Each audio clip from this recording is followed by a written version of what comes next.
সুপ্রিয় শিক্ষার্থীবৃন্দ, মনোত্তর ideal degree কলেজের পক্ষ থেকে অনলাইন ক্লাসে তোমাদের স্বাগতম জানাচ্ছি। শ্রেণী একাদশ দ্বাদশ, বিষয় মানব ভূগোল, লেকচার নং 3, তারিখ 18/11/2020। আজকের আলোচ্য বিষয় বসতি শ্রেণী বিভাগ। বসতি সম্বন্ধে পূর্বের ক্লাসে আমরা আলোচনা করেছি। মানুষ সামাজিক জীব, সাধারণত নিরাপত্তার প্রয়োজনে সামাজিকভাবে বসবাস করার যে মনোবৃত্তি সূচিত হয় তাকেই বসতি বলে। প্রাকৃতিক ও সামাজিক নিয়ামকের উপর ভিত্তি করেই সাধারণত বসতি গড়ে ওঠে। এই বসতিকে আবার দুইটি ভাগে ভাগ করা যায়, একটা হলো গ্রামীণ বসতি আর একটা হচ্ছে শহরে বসতি। গ্রামীণ বসতি যেখানে সংঘবদ্ধ মানুষ তার প্রতিদিনের প্রয়োজনীয় সামগ্রীগুলো সংগ্রহের উদ্দেশ্যে মূলত কৃষি থেকে উৎপাদনের কাজে নিয়োজিত থাকে তাকে গ্রামীণ বসতি বলা হয়। কৃষিকাজের পর্যাপ্ততা, পানির প্রাচুর্যতা, জ্বালানি সংগ্রহের সুযোগ সুবিধা, সহজ সরল যোগাযোগ ব্যবস্থা, সংখ্যাগরিষ্ঠ মানুষ যেখানে প্রথম শ্রেণীর অর্থনৈতিক কর্মকাণ্ডের সঙ্গে নিজেকে নিয়োজিত রাখে তাকেই গ্রামীণ বসতি বলা হয়। গ্রামীণ বসতির অবস্থানগত পার্থক্যের কারণে একে আবার 3টি শ্রেণীতে ভাগ করা হয়। একটা হচ্ছে সংঘবদ্ধ বসতি, অপর একটি হচ্ছে বিক্ষিপ্ত বসতি এবং অন্যটি হচ্ছে সুষম বসতি।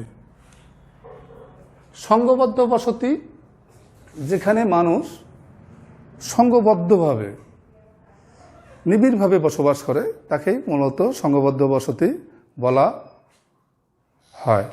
যে বসতির ঘরবাড়িগুলো একটি অবিচ্ছিন্ন মালার মতো আকারে সন্নিবেষ্টিত হয় তাকে সাধারণত সংঘবদ্ধ বসতি বলা হচ্ছে। প্রাচীনকাল থেকে মানুষ তার নিজের প্রতিরক্ষার জন্য এবং সামাজিক জীবনযাপনের ক্ষেত্রে একটি নির্দিষ্ট কেন্দ্রের গ্রামীণ পরিসরে তাদের ঘরবাড়ি তৈরি করে যে বসতি স্থাপন করে তাকে সংঘবদ্ধ বসতি বলে। কৃষি ভূমির অবস্থান, মৃত্তিকার গুণাগুণ এবং পানির প্রাপ্যতা ইত্যাদির নিয়ামকের উপর নির্ভর করে এই ধরনের বসতি গড়ে ওঠে। প্রাকৃতিক ও সামাজিক কারণগুলো সংঘবদ্ধ বসতি গড়ে ওঠার ক্ষেত্রে গুরুত্বপূর্ণ ভূমিকা পালন করে।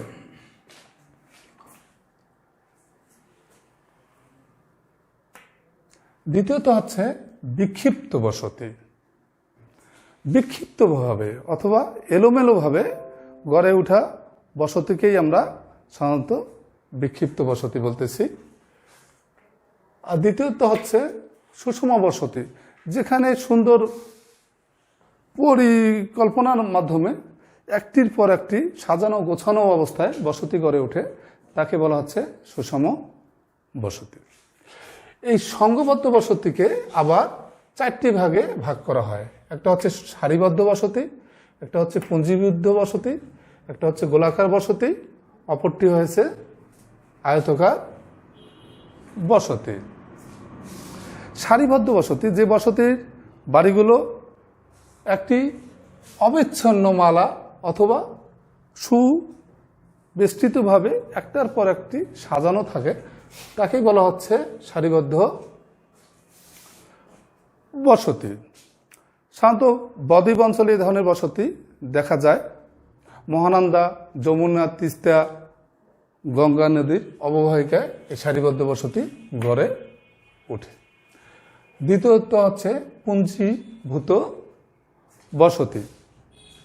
পুঞ্জীভূত মানে ঘন সন্নিবেষ্টিত অথবা নিবিড়ভাবে গড়ে ওঠা বসতিকেই বলা হচ্ছে পুঞ্জীভূত বসতি। আমাদের বাংলাদেশের সমতল ভূমিতে পুঞ্জীভূত বসতি সবচেয়ে বেশি লক্ষ্য করা যায়। সমতল ভূপ্রকৃতি, নদীবাহিত সমভূমি, গাঙ্গেয় সমভূমি ইত্যাদি অঞ্চলে এই পুঞ্জীভূত বসতি গড়ে ওঠে। গোলাকার বসতি, যে বসতি অবয়ব অথবা বিন্যাস অনেকটা গোলাকৃতির আকার ধারণ করে তাকে গোলাকার বসতি বলা হয়। আফ্রিকার জুলু উপজাতি বসতি সাধারণত গোলাকার হয়ে থাকে। এছাড়া বাংলাদেশে গঙ্গা, ব্রহ্মপুত্র, যমুনা, তিস্তা ইত্যাদির অববাহিকায় গড়ে ওঠা বসতিগুলো অনেকটা গোলাকার আকৃতির হয়ে থাকে। এছাড়াও বৃহৎ আকারের পুকুর অথবা ডোবা অথবা খালের আশেপাশে গড়ে ওঠা বসতিগুলো সাধারণত গোলাকার আকৃতির হয়ে থাকে।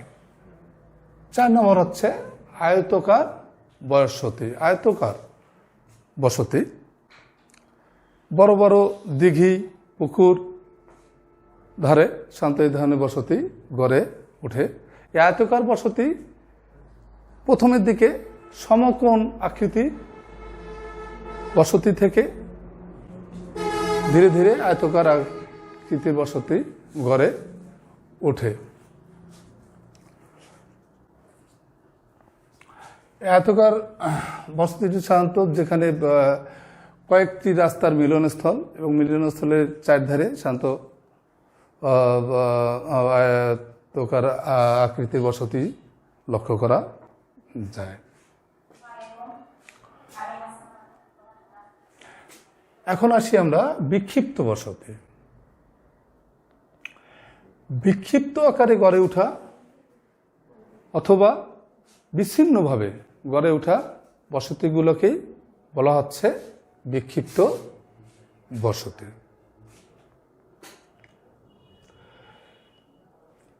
বিক্ষিপ্ত বসতি কয়েকটি ভাগে ভাগ করা যাচ্ছে। একটি হলো পৃথক বসতি, একটা হচ্ছে ক্ষুদ্র পল্লী বসতি, একটা হলো বিক্ষিপ্ত গুচ্ছায়ন বসতি, একটা হচ্ছে বিক্ষিপ্ত রৈখিক বসতি, একটা আড়াআড়ি বসতি, বৃহৎ গ্রাম বসতি এবং অপরটি হচ্ছে উপাসনালয় বসতি। পৃথক বসতি পৃথকভাবে গড়ে ওঠে যে অঞ্চলে বসতি গড়ে ওঠে তাকে পৃথক বসতি বলা হয়। সাধারণত বৃহৎ খামার এলাকায় খামারে উৎপাদিত ফসল দেখাশোনা করার উদ্দেশ্যেই এই ধরনের বসতি গড়ে ওঠে। আফ্রিকা, কানাডা অঞ্চলে বৃহৎ খামার এলাকায় পৃথক বসতি দেখা যায়। ক্ষুদ্র পল্লী বসতি 2-3টি ঘর বাড়ি নিয়ে যে বসতি গড়ে ওঠে তাকে সাধারণত ক্ষুদ্র পল্লী বসতি বলা হয়। সাধারণত বাংলাদেশের চর অঞ্চলে এই ক্ষুদ্র পল্লী বসতি দেখা যায়। বিক্ষিপ্ত গুচ্ছায়ন বসতি বিক্ষিপ্ত আকারে বিচ্ছিন্ন আকারে গড়ে ওঠা কয়েকটি বসতি যখন সময়ের তাগিদে ধীরে ধীরে মানুষের প্রয়োজনে একত্রিত অবস্থায় অবস্থান করে বা অবয়ব তৈরি করে তাকে সাধারণত বিক্ষিপ্ত গুচ্ছায়ন বসতি বলা হচ্ছে। আমাদের দেশে সাধারণত বৃহৎ গ্রাম আকারের বসতিগুলোকেই বিক্ষিপ্ত গুচ্ছায়ন আকৃতি বসতি বলা হয়। বিক্ষিপ্ত রৈখিক বসতি বিচ্ছিন্নভাবে গড়ে ওঠা নদীর ধারে অথবা রাস্তার দুপাশে বসতিকে বিক্ষিপ্ত রৈখিক বসতি বলা হচ্ছে। এই বিক্ষিপ্ত রৈখিক বসতি আবার ঝর্ণার পাদদেশে অথবা পাহাড়ি নদীর ঢালে এই ধরনের বসতি দেখা যায়। সাধারণত উপজাতিদের বসতি বিক্ষিপ্ত রৈখিক বসতি হয়ে থাকে। আড়াআড়ি পথবসতি কয়েকটি পথে মিলনস্থলে যোগাযোগ ব্যবস্থার স্থানীয়করণের সুবিধার্থে মানুষ রাস্তার দুধারে বসতি গড়ে তোলে। এই ধরনের বসতিকে আড়াআড়ি পথ বসতি বলা হয়। বৃহৎ গ্রাম বসতি, এই গুচ্ছ বসতির বিক্ষিপ্ত গুচ্ছায়ন বসতির একটি অংশ হচ্ছে বৃহৎ গ্রাম বসতি, যেখানে 500 থেকে 1000 অথবা 2000 লোকের বসবাস থাকে, সেখানে বৃহৎ গ্রাম বসতি বলা হয়। এখানে মানুষের যে সামাজিক অবস্থান খুব সুদৃঢ় হয় এবং আদান প্রদান লক্ষ্য করা যায়। শেষ ধাপ হচ্ছে উপাসনালয় বসতি। বিভিন্ন ধর্মীয়, যেমন মুসলিম ধর্ম, হিন্দু ধর্ম, খ্রিস্টান ধর্ম ইত্যাদি ধর্মর শিক্ষা এবং বিস্তার লক্ষ্যে উপাসনালয় ঘিরে যে বসতি গড়ে ওঠে, অথবা মসজিদ, মন্দির, গির্জা আর চারপাশে যে বসতি গড়ে ওঠে, সেটাই হচ্ছে উপাসনালয় বসতি। আমাদের বাংলাদেশে উপাসনালয় বসতি লক্ষ্য করা যায়। আবার সৌদি আরব, মক্কা, মদিনায় আমাদের মুসলিমদের পবিত্র স্থানকে ঘিরে উপাসনালয় বসতি গড়ে উঠেছে। আবার গির্জা, হিন্দুদের কাশী, গয়াকে কেন্দ্র করে উপাসনালয় বসতি গড়ে উঠেছে। আচ্ছা, এটা হলো গ্রামীণ বসতি, আমরা মোটামুটি দেখলাম। এরপর হচ্ছে শহুরে বসতি। শহুরে বসতি যে বসতি মানুষ সাধারণত দ্বিতীয় এবং তৃতীয় অর্থনৈতিক কর্মকাণ্ড অর্থাৎ ব্যবসা, বাণিজ্য, শিল্প ইত্যাদি কাজে নিয়োজিত থাকে, তাকেই শহরে বসতি বলা হচ্ছে। এরপরে আসো সুষম বসতি। সুষম বসতি, সুষম আকারে বসতি, একটির পর একটি সাজানো অথবা পরিকল্পিত বসতিটাই হচ্ছে সুষম বসতি। সুপ্রিয় শিক্ষার্থীবৃন্দ, আজকে আমরা বসতির শ্রেণীবিভাগ আলোচনায় করলাম। এখানে আমি তোমাদের ক্লাস শেষ করেছি। আল্লাহ হাফেজ।